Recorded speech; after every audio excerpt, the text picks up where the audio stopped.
Hey everybody, welcome back to these Behavior Revolution scriptures. Really exciting what we're learning about David and his heart for Yahuah. How he behaved was a breath of fresh air in this dark time where everybody was so political, power playing and going in the north against the south and everything like that. Here comes this young guy who just revolutionizes the behavior and how he felt about the Creator. And we dealt with Yisrael, the word Yisrael, where it started. And of course, what I should have added last episode is, it's who we are today. We are Yisrael. Those of us waking up, Yahushua's waking us up. Oh, we are one of the lost tribes of Yisrael. Oh, he's put his essence, his spirit within us, opened a portal on our hearts. We are Yisrael, his bride. It's always been Yisrael. And just because he divorced them and lifted up, raised up a new covenant in his own blood, we don't want to go back to the old shadows. We don't want to be the old thing, but we're still called Yisrael. We are Yisrael. And this is going to be tied in what we're going to talk about today about Yerushalim. We've got a fair bit of writing to get through today, guys. We're going to get the amazing understanding of Yerushalim. So let's go for it. Ishbosheth, king of the northern group of Israelite tribes, King Saul's former kingdom, is dead at the hands of assassins who brought Ishbosheth's head to David in hopes of receiving a reward. So last chapter set the historical stage for David becoming the first king of Israel to rule over a united nation. A united nation of all the Israelite tribes. This was a huge deal, getting all these 12 tribes to agree on one man as their king. Hebron is currently the unofficial capital city of Judah, having a heritage that traced back to Abraham.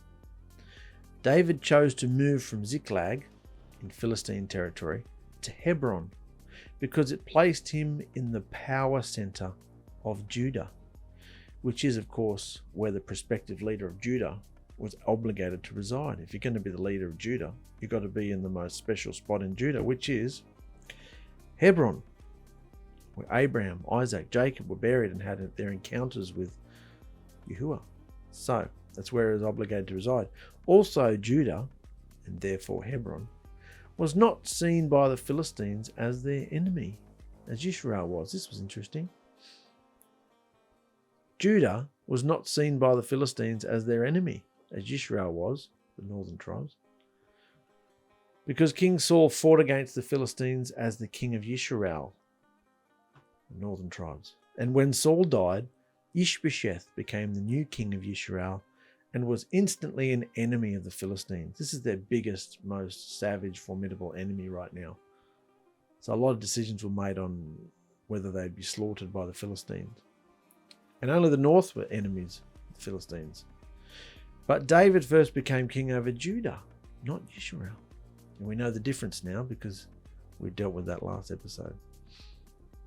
He became the king first of only Judah, not Israel. So while this may have ruffled the Philistines' feathers a little, Judah was not the Philistines' enemy. And so they were on relatively peaceful terms with David's administration until now. This was all about to change. So that's just a little bit of backstory. Let's talk about this. 2 Samuel chapter 5. Then all the tribes that made up the people of Israel, came to David at Hebron, and the tribal leaders said, "We are all related, flesh of your flesh and bone of your bones. When Saul was king, you always led the army of Israel out and then brought it back safely. And now Yahuah said to you that you'll be the shepherd of my people, Yisrael, the ruler over all of them." They're sucking up to him a bit, aren't they? And all the leaders of Yisrael came before King David there at Hebron. So he made a covenant agreement with the tribal leaders there before Yahuah, and they anointed David the king over all Israel. So they finally agreed because of what's going on. Ishbosheth's dead, Abner's dead. No one else worthy enough to take it on. David's already the king and he's been proving himself. He proved himself under Saul and now he's proving himself down in Judah. So we're going to suck up to him and make a covenant with him and we'll give our allegiance to him. So they anointed David the king over all Israel. David was 30 years old when he first became king. It's interesting. Yahusha, I'm just thinking this now, Yahusha was only 30 years old when he was first anointed, first immersed. David was 30 years old when he first became king, and he was king for 40 years, reigning in Hebron over Judah alone for 7.5, and then over all the united kingdoms of Judah and Israel for 33 years. There was no shame placing themselves under David, for he'd already established himself as a legitimate monarch. So it's happened. Something that hasn't happened since Moses, Joshua, a united 12 tribes. Even back then they didn't seem that united, only in slavery. But it's happened under David. And soon David and his private army marched to Yerushalim to fight the Jebusites who lived there. The Jebusites, currently living in Yerushalim, felt very secure behind their high walls, their stronghold, and were sure David could not enter into the city. They even mocked and jeered at him. "Unless you come and take away the blind and the lame from here, you ain't welcome, mate."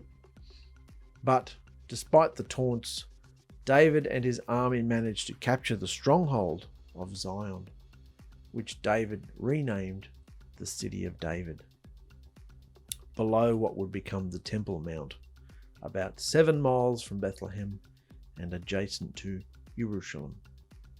This will all become relevant shortly. So they're taunting him. "You better take all the sick and the lame away." Other versions say, "Even the sick and the lame could slaughter you and defend us. You got no worries, mate." So all different versions say different things, but this is the most accurate one. So David spoke to his army. "Anyone who strikes down the Jebusites, make sure you take some blind and lame through the tunnel. Make sure you take some of the blind and lame through the water tunnel with you, because I can't stand the state they're all in." And from this conversation came the saying, "The blind and the lame cannot enter the house." Other versions say, "David hates the blind and the lame. I hate it with all my being." Other things like that. But when you look at it, and we'll go into it, he doesn't hate people like that. He just hates the state they're in. So once again, David captured the stronghold of Zion. He stayed there. Once David captured the stronghold of Zion, he stayed there and named it the City of David, building it up all around, carefully terracing the hillside from the Millo inward. And David continued to grow in power and reputation because the eternal Elohim Yahuah, commander of divine armies, was with him. That's Yahuah Sabaoth, commander of divine armies, was with him. Let's talk about this whole section here. There's a lot of gems in here. David used a water tunnel to more or less sneak his men into the city. I'm not going to spend much time on this. You can pause this or look at all the pictures yourselves, but if you're interested in, all this ancient stuff and archaeology and all that sort of thing, David used a water tunnel to more or less sneak his men into the city. This tunnel, or really more a shaft, was first discovered in the modern age by Sir Charles Warren in 1867 and has been aptly named Warren's Shaft, neatly verifying the scriptural account of David's conquest of Zion. Not that we needed that verification, we believe it because it is true, but it's interesting that it's been found and it's backed up. So, another interesting thing was when David said, "Take the lame and the blind who are hated by David's being." In the 𝐵YNV and other original versions, it says, take the lame, when you go through the water tunnels, if you get through, take the lame and blind who are hated by David's being. Is David really disgusted and repelled by people who are lame and blind? Well, that's what the original version says. That leads us to believe that, doesn't it? Take the lame and the blind who are hated by David's being. Is David really disgusted and repelled by people who are lame and blind? Or is this a progressive revelation involving who David is a shadow of? Progressive revelation. That sounds a bit abstract, doesn't it? And involving who David is a shadow. Who's David a shadow of? Who's David's reign? David the king and priest. Who is he a shadow of? In Matthew 11, Yahushua answered, go and tell John what you are hearing and seeing. The blind are seeing again. The lame are walking. People with skin diseases are being cleansed. The deaf are hearing. The dead are being raised. The good news is being told to the poor. And how blessed is anyone not offended by me, not taking me personally. Blessed is anyone who lets me have it, who I am. That's what Yahushua said in Matthew 11. It's hard not to see a connection to David's descendant Yahushua, triumphantly entering into Yerushalim and healing the lame and the blind. In 2 Samuel 5, where we are here, the people of Yerushalim are saying to David on one level, and to Messiah on another level, that unless you are the one who can heal the lame and the blind, you're not welcome to come into Yerushalim. Because obviously there's such a lame and blind and skin disease and such a sickness problem, as there has always been and there is today. Such a sickness problem. Unless you're willing to do something about the lame and the blind, you're not welcome to come into Jerusalem. And the response of both David and Messiah is that they despise the blindness and lameness that has harmed these people. So what we really have is David saying that he despises the condition of lameness and blindness itself. And so when Yahushua speaks in Matthew 11 and says, how blessed is anyone not offended by me, in referring to the blind and the lame, this fits hand in glove with David's response to the people of Jerusalem here in 2 Samuel chapter 5. All right? So pulling parallels, looking at patterns, yeah? Really exciting. Because otherwise, if you just read the ink on the page, it sounds like David hates lame and blind people. That doesn't sound like the sort of king he was, does it? He was a shadow of Yahushua's behavior. And not always. He made mistakes, as we're going to see, but get what I'm saying. So, King Hiram of Tyre. Here we go. King Hiram of Tyre sent diplomats to David with cedars and carpenters and masons to build David a magnificent palace. And then David realized that Yahuah had established him as king over Yisrael, and that he was increasing David's kingdom in power and majesty for the sake of his people Yisrael. For the sake of his people Yisrael, of which we are a part of today, his royal kingdom. Same kingdom.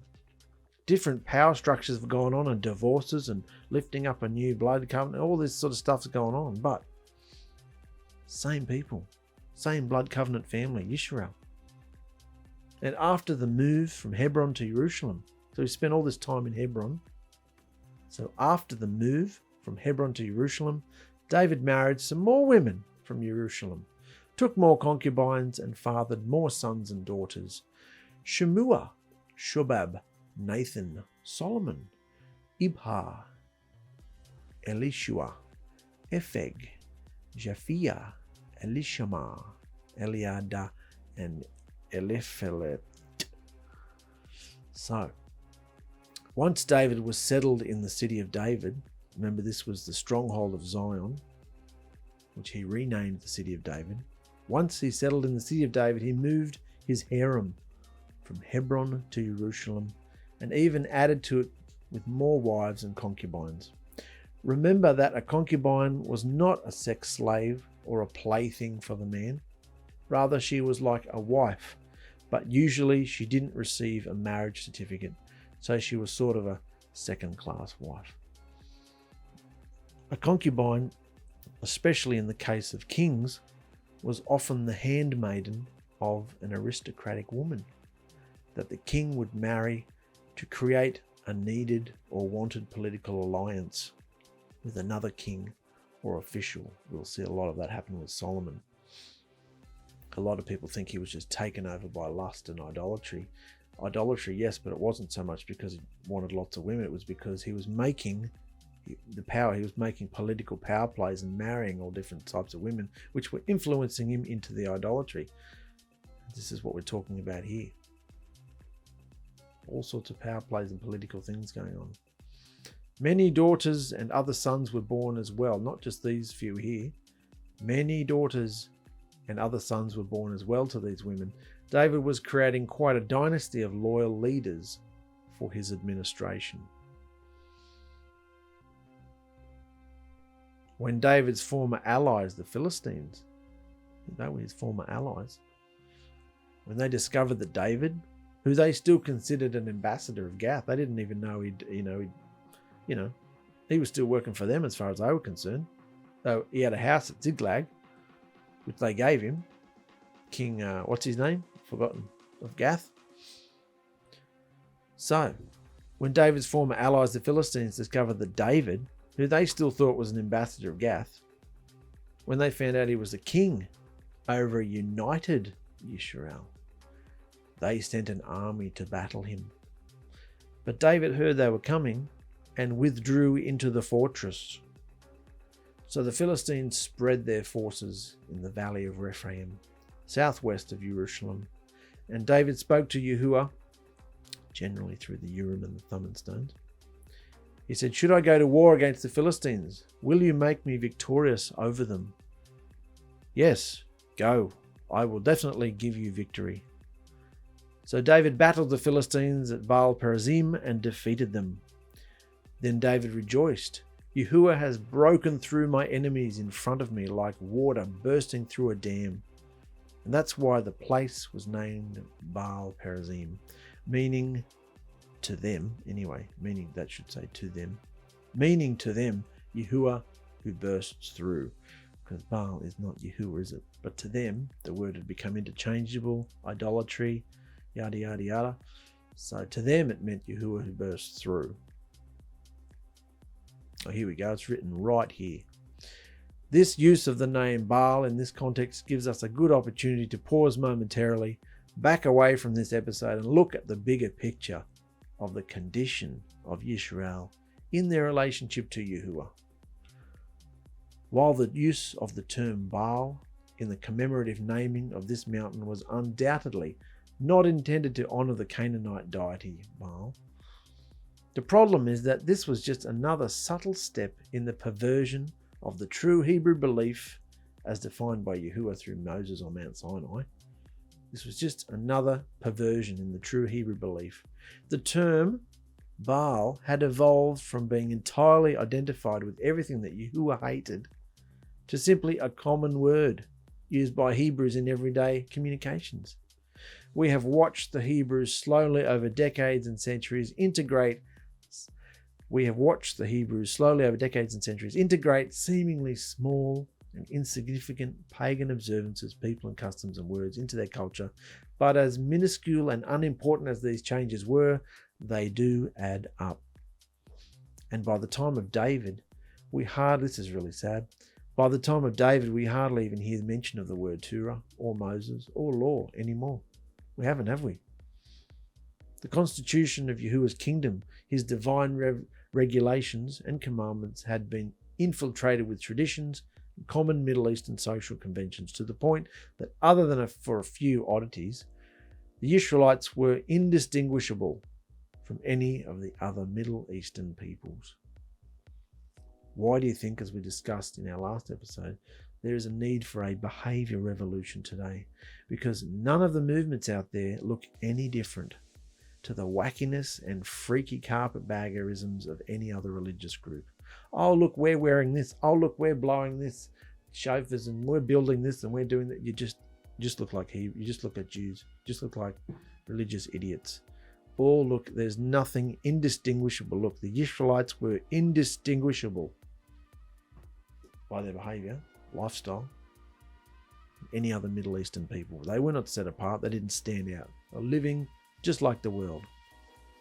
Now, we might have to go into the world and make a living and do all that, but we are not of them.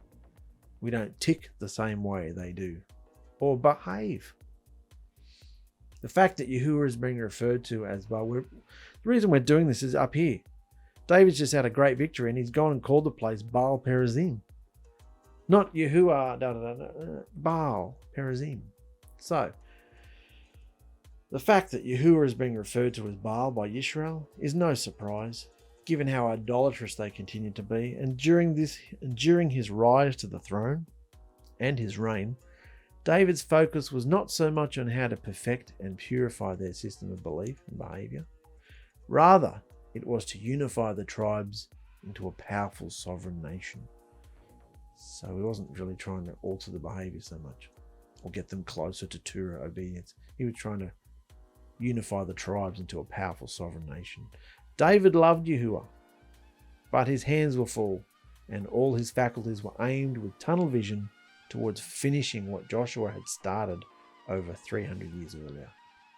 So, with Solomon in time taking over from David, and then with a long line of various kings that followed, the Hebrew Torah law belief became corrupted with paganism and social customs because the word of Yahuah was no longer the authority, but rather it was man-made doctrines and traditions that ruled. In fact, it would be several hundred more years after David before a long-abandoned Torah scroll was discovered in a pile of rubble, brought to the king and read to him. And this king realized what had happened to Yisrael since that wonderful moment at Mount Sinai. And that was, of course, King Josiah, who tore his clothes in a sign of mourning and grief and ordered painful reforms to bring back proper Torah understanding, proper worship behavior, and therefore a restored relationship with Yahuah. Interesting little summary there, just to really explain why. Because if you just look at the ink on the page, it can be look confusing. This is David, Yahuah's guy here, and look, he's calling the name of the place Baal because they didn't think there was anything wrong with it. Let's call him by the major idol of the Canaanite religion. No. Let's go on. So we just had a victory over the Philistines. So the Philistines abandoned their precious idols on the field, and David and his forces carried them away. But again the Philistines came up and prepared for battle in the valley of Rephaim, and David asked Yahuah what he should do. Don't directly face their forces, but circle around behind them and array yourselves for battle in front of the balsam trees. And when you hear the sound of a mighty army marching, reverberating in the tops of the balsam trees, this is a divine army, this is angelic. When you hear this, come quickly and fight, for I'm going ahead of you into battle to destroy the army of the Philistines. And David did just as Yahuah commanded and won a great victory, striking down the fleeing Philistines from Geba all the way to Giza, just before the coastal plain. A lot of the account of some of these battles are in the book of Kings and Chronicles, I should say, Chronicles. So we'll probably revise them when we get to there. I didn't feel like overlapping the scriptures. We'll just go through it as it is. So he's had another victory. David did what Yahuah instructed, and the Israelites achieved a great victory that day. The rule of the Philistines over Israel was broken after centuries of aggression and subjugation. So, another victory by David because he listened to Yahushua. Yeah? We also went through a whole section there about David taking Jerusalem finally. That might just seem like a so what? I want to look at the word Yerushalim because there's a lot of rich history to learn about it, and this is the first time pretty much that Jerusalem's getting brought front and center in the story, and so we should understand its significance. Yeah, Yerushalim, erroneously called Israel today. This begins. I know there's a lot of writing here, guys, but stay with me because I found that this episode's a bit history heavy, but I'm finding it fascinating, and you're on this journey with me, so stiff. So this begins the story of the establishment of Yerushalim as the capital of David's kingdom. Yerushalim means something like the foundation of Shalem. However, it is also clear that Shalem was the name, or better, the chief attribute of Yahuah. So perhaps a better way to say it is the foundation of Yahuah's Shalem. Shalem should sound familiar to us because the word shalom is taken from it. So the idea is that the Elohim of this city, 2500 BC, was the Elohim with the attribute of shalom. Remember that word shalom? It doesn't just mean peace. It means an overwhelming sense of peace, abundance, wholeness, and completeness. That's what he brings to us if we open and we're obedient and we're listening and having that relationship with us. He brings us the greatest form of shalom. So it's obvious that this city that we're talking about here, the Elohim of this city, was the Elohim with the attribute of shalom. Shalem, shalom. In Genesis 14, we find the story of the mysterious Melchizedek, king and priest of the city of Shalem. Yes, the same Shalem. And we know from the narrative that Melchizedek served the one true creator Yahuah, that he also called El-Elyon, the most high Elohim. Now, when I first went through Genesis, I called Melchizedek Yahusha, thinking, as most religious Christians and all those other people think, that anytime there's an angelic divine being or manifestation of Yahuah, it must be Yahusha. Well, not always the case, because as I've done more studies since then, I can see, look here, this guy Melchizedek served the one true creator Yahuah, that he also called El-Elyon, the most high Elohim. Melchizedek was none other than a very aged Shem. Interesting. Melchizedek was Shem, Noah's son, the righteous one. Shem, Ham, Japheth. Shem, father of the Shemites. Why didn't they just call Melchizedek Shem then? Because Melchizedek isn't a name, it's a title. It means the King of Righteousness. This is all true. It's all written in the scripture.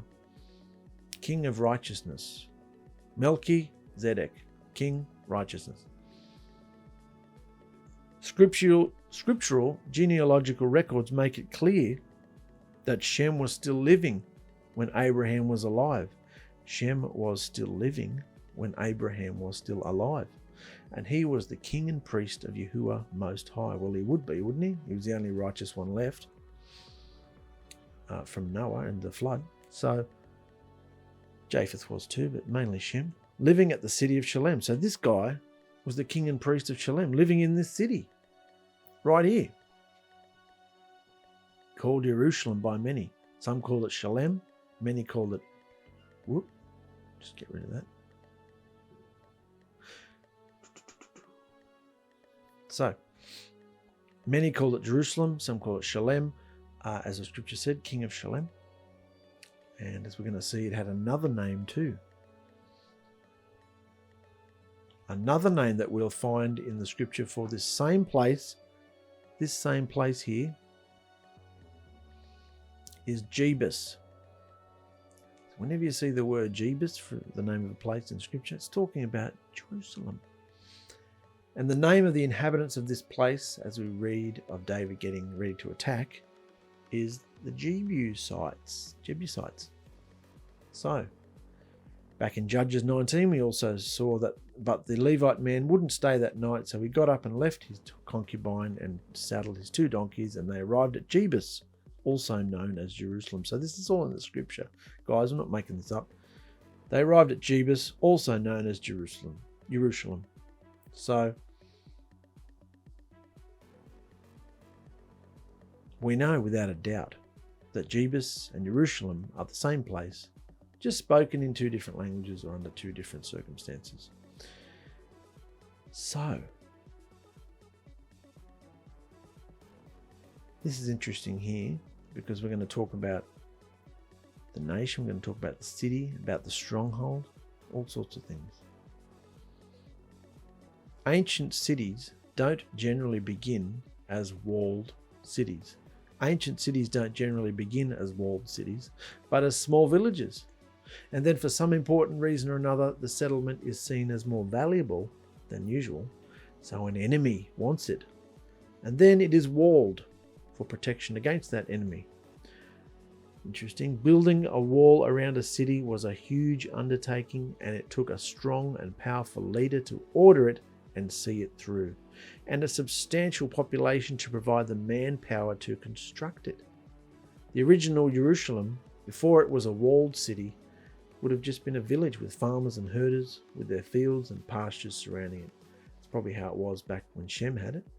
Just a village. Further, these ancient villages and cities didn't have precise boundaries. These ancient villages and cities didn't have precise boundaries. Today we measure the boundaries of everything, from residential lots right up to the boundaries of nations down to the millimeter. But in ancient times, the boundaries were just general and approximate. A valley, a hillside, a plain, up to a river or near a boulder. But once you wall off an area, this is interesting, once you wall off an area, you have by definition created a precise boundary. And in ancient times, when an ill-defined but named area had a walled city built upon some part of it, usually the walled city was given a separate name from the area where it was built. The walled city, even though you had this whole big area, if you walled off some part and made a stronghold, that stronghold had a different name than from the area where it was built. Or it was called the city of so-and-so, yeah?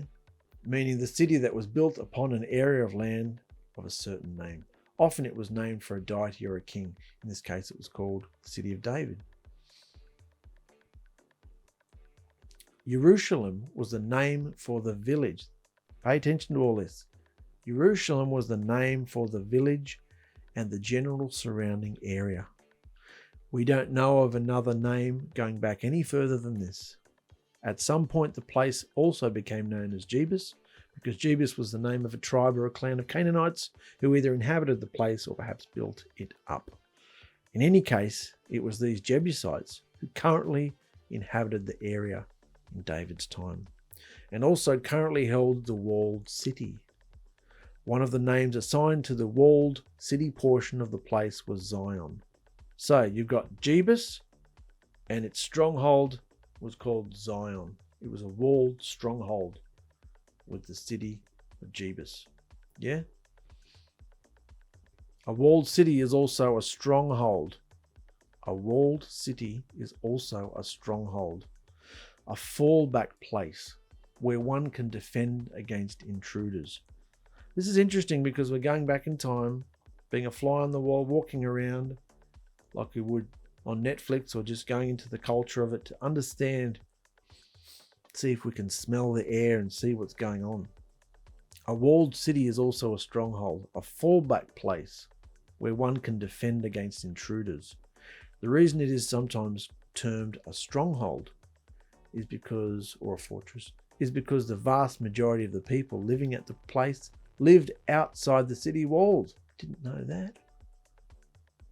You've got a town, a walled area, stronghold, but most of the people live outside the wall. So you would have a walled city where the king, his family, his royal court, merchants and others with a reason and status to have the privilege of living inside the walls resided. That's where they lived. And then the general and larger population lived in the buildings outside of the walls. These villagers gave their allegiance to the king of the city for the very reason that if danger from an attacker came, then the gates would be opened to allow the villagers to come inside, and the place became their stronghold. That's what would happen if intruders come to attack. So the general area was called Yerushalim. General area was called Yerushalim or Jebus. But the walled city portion, the stronghold, was called Zion. Getting this? Yerushalim or Jebus, Zion was the fortress. And when David captured it, he changed the name from Zion to the city of David. Yeah? Jerusalem, Jebus, Zion, city of David. But, as is obvious, the name Zion has been retained and applied for other purposes that we won't get into right now. Then there was another word up there. David got right to work building up all the parts, the terrace, the mound, the Millo, all this sort of stuff. So there's another term referenced in these passages to a place called the Millo, meaning earth mound or rampart. Or in modern language, a terrace is probably apt. This is referring to what is called today the Ophel, which is located just outside the ancient wall at the north end of the city of David. If you look at a map of ancient Yerushalim, here, you'll see that the city of David is the oldest and original walled portion. Yerushalim, city of David, is the walled portion and is located well down the slope from Mount Moriah. Well down the slope from Mount Moriah. City of David's up here, or down here I should say. Mount Moriah is there. The city of David is bordered by canyons and ravines, including the Kidron Valley, which made it more difficult to attack. Kidron Valley is around here and here. Mount Moriah, where they eventually, Solomon built the temple, is up here. The city of David is down here. Then, there is a substantial open space between the northern wall of the city of David and the Temple Mount that would eventually be built on Mount Moriah. In between those two places is called the Ophel, and many villagers built their homes there to expand the city. The plan was probably to, in time, extend the wall to encompass that area and expand the city of David.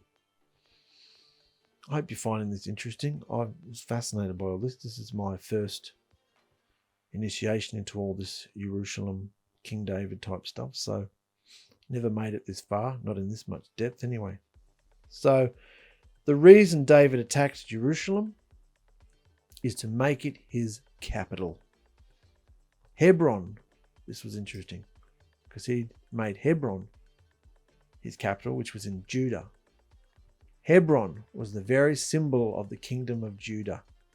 And so the Northern Tribal Coalition would never accept Hebron as a capital for all Israel. In fact, it's highly probable that part of the covenant treaty that the elders from the north signed with David demanded that a new capital be found that was more neutral in its location. Well, Yerushalim was right on the border between Israel and Judah, and it was claimed by neither entity. It wasn't even inhabited by Hebrews, so you can't get much more neutral than that. You got the north, you got the south. You got Jerusalem pretty much on the border here almost, and doesn't even have any Hebrews in it. None from the north or the south, because David was in Hebron. But that's not going to be accepted by all these people, is it? That you can't have your capital down there. That's down there. We want somewhere neutral. So you couldn't get much more neutral than Yerushalim, because it's practically on the border. No Hebrews live there. So, but there is another aspect that is invariably overlooked. Just as we'll see the two terms Judah and Yisrael tied together, we'll often see the two terms Yerushalim and Judah tied together also. As you now know, the reason Judah and Yisrael are tied together is not because they were two different names for the same place, but rather because indeed they were two separate entities, north and south. Only when tied together do they all form Yisrael, and separately they each represent only part of Yisrael. So why are Judah and Yerushalim so often spoken of in similar fashion?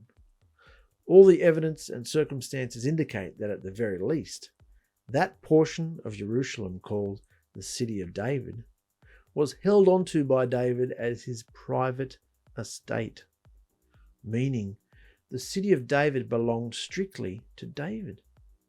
This is the stronghold, the fortress part, the walled area, belonged strictly to David as his private property, and it was not considered as national territory. This explains why it is that David used his private army instead of his national army to conquer Jebus. By doing so, this would be seen as more of a private than a national endeavour. Because if he'd used the tribal troops to conquer the walled city, the tribal leaders would have expected this to be seen as a joint expedition, and thus the walled city as national property of Yisrael. No, he snuck in there with his private soldiers, his private little militia, and went in there and took it, named it for himself, his own private residence. So you can see here there's a walled area. All this is Yerushalim, but this is his walled city here. Private residence. That kind of philosophy seems to have embedded itself in the very essence of Yerushalim as the capital of Yisrael from David's day forward. That is, Yerushalim was in Yisrael and was the capital of Yisrael. But it is seen as a somewhat separate entity. Even in Yahusha's day, when the set-apart land was divided up into the Roman provinces of Idumea, Perea, Samaria, Galilee, and Judah, Yerushalim was spoken of as a separate entity. Thus, we have numerous mentions later on in the New Testament of Judah or Judea and Yerushalim separate.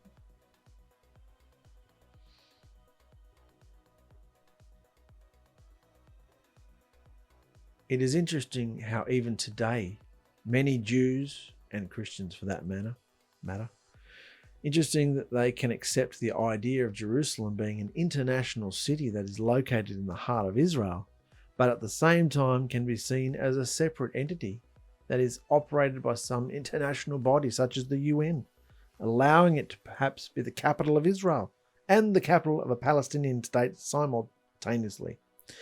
In fact, that is more or less how Jerusalem was envisaged by the UN when the land was apportioned into Jewish and Arab states over 6 decades ago, which was all madness. It's not even legit. Jerusalem was to be owned by neither the Jews nor the Arabs. It was to be neither Jewish nor Arab territory. Rather, they say, it was to be a neutral site, a World Heritage Site for us all to enjoy. There's just a few bits there. Interesting. Yerushalim, the oldest known name for Jerusalem.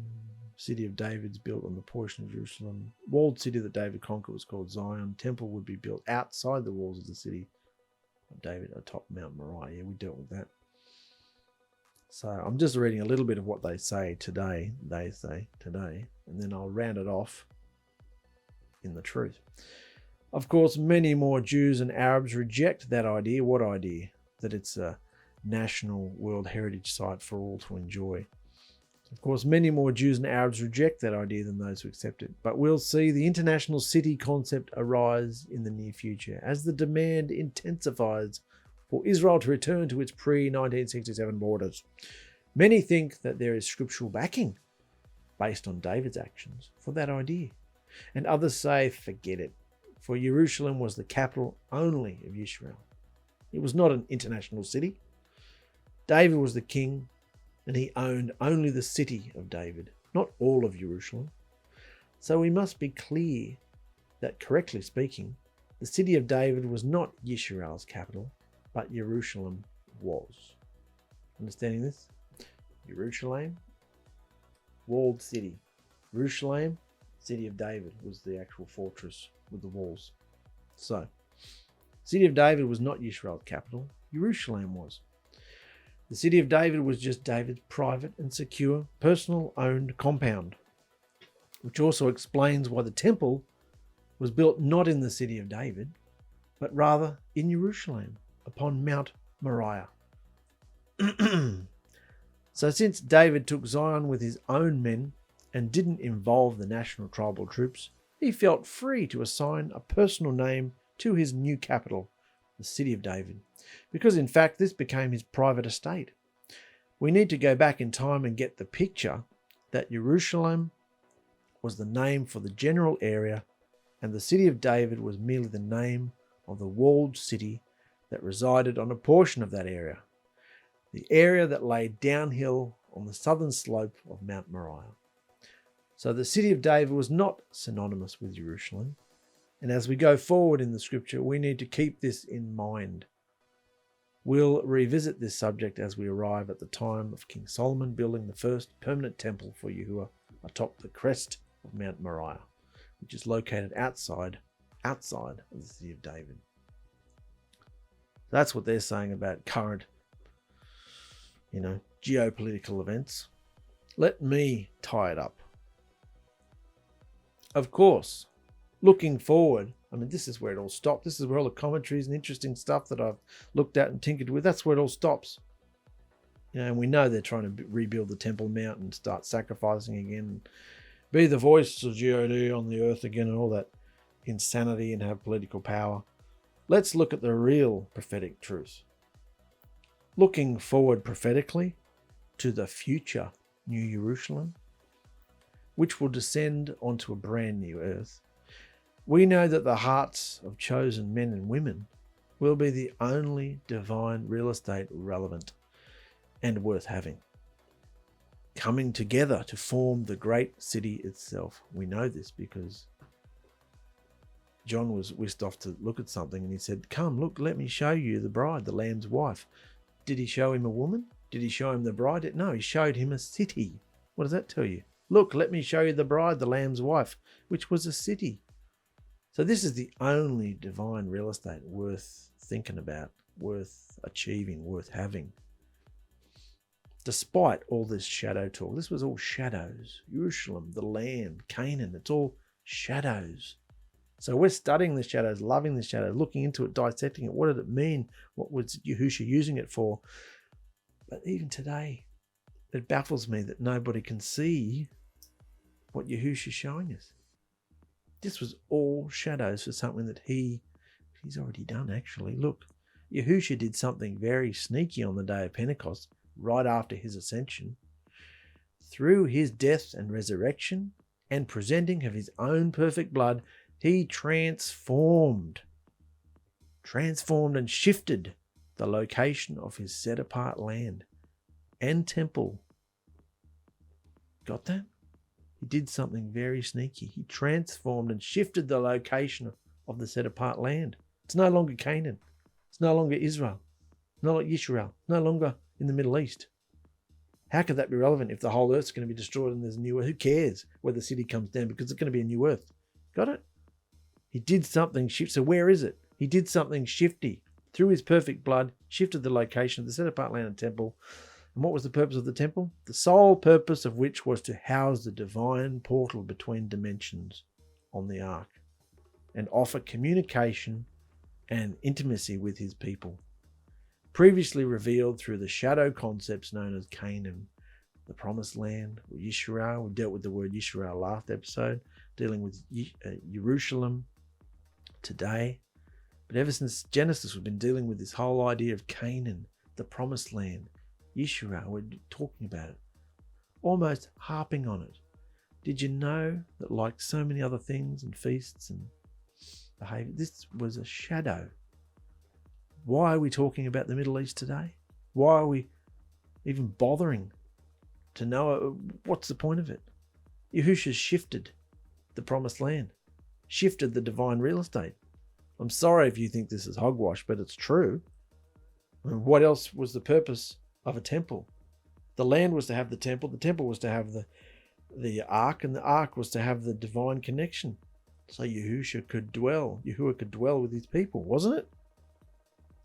I think this makes sense. So, that's right. Those who have eyes to see and ears to hear no longer have any interest in talking about the geopolitical situation of the Middle East. It's a worldly, man-made crisis, and another in the long line of affairs of this life we are to stay out of, watching for Yahush's perfected reign, maturing and forming within his bride, until she is ready for the final step of transformation and consummation into the perfected bride. That's what you're being perfected for, to become the bride, to become this royal city. You are the promise. You have the promised land within you. You have the divine portal. You have the ark of his presence within you. It is, and what's the purpose of it? What was the purpose of the ark originally? He brought them out of Egypt. He married them on Sinai, gave them marriage to ketubah on Sinai.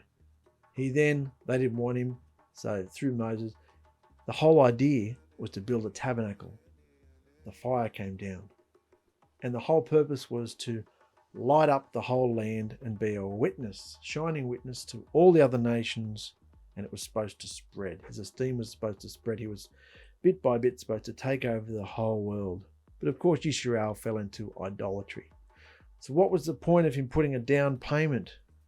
What was the point of him, firstly, bringing us out of Egypt? Repent, immersion, marriage ketubah, writing it on our hearts, building a tabernacle. We are the tabernacle. The fire comes down, the presence comes within our heart. Portal opens. What was the purpose of it? So that it would spread, not only through our body, but that our body would then, through its perfection and transformation, would become a witness to other people. That is the witness, your behavior. Not all this witness going out and specific witnessing and all that nonsense. Your behavior becomes the witness. That's the whole purpose. And your perfection, we're all lively stones. We will be fitted together to form the new city. Is this making sense? I think it's just a blowout. I've never heard anybody talk like this. The fact that all the talk about Israel and Jerusalem and everything, it's all shadows. It served its purpose, and Yahushua fulfilled it, and just sneakily, he through his death, he ripped the curtain open. He rent the veil to show everybody the scam, the rip-off that's there. And then 50 days later, because they're all like, well, if that's the scam, we thought the ark was in there. That's the scam. Where is he? Where is Yahushua then? Where is the presence of the living Elohim? Where is he? And so 50 days later, all these little portals opened up in men and women's hearts. That is the divine real estate. That is the Yisrael. We are Yisrael, the promised land, Canaan, Yerushalim. We are going to form the new Yerushalim, the bride, the Lamb's wife. I hope this is making sense. I hope you've got eyes to see and ears to hear. It's all just affairs of this life, what you see on the news today. We're supposed to be watching for Yahusha's perfected bride, Yahusha's perfected reign, maturing and forming within his bride, until she is ready for the final step of transformation and consummation into the perfected bride, the Lamb's wife, the new Yerushalim. So put your eyes there, brothers and sisters, not on the bowls of wrath you see harpooned onto this unrepentant world. Every day there's something new going on in the world. Plagues and famines and earthquakes and disasters, The bowls of wrath being harpooned onto this unrepentant world. Don't focus on that. Focus on being prepared, being ready. I think that's enough for today, guys. If I've got any more thoughts, we'll put them in the next video. But I'm just finding this whole going through David and now Yerushalim and where it started and where it's going to finish. Yahushua had to tell us all this. I mean, they didn't tell me any of this. Commentaries and the scripture, just reading the ink on the page, you don't find out all this stuff. It's abstractly discerned. Can you abstractly discern that you are the promised land? You have the divine portal. You're the set apart property, prized possession, treasured possession. Do you walk around knowing that you're royalty? Do you look out of your eye holes knowing who you are? You should. Kings and priests unto Yahuah. So kings and priests, stay well.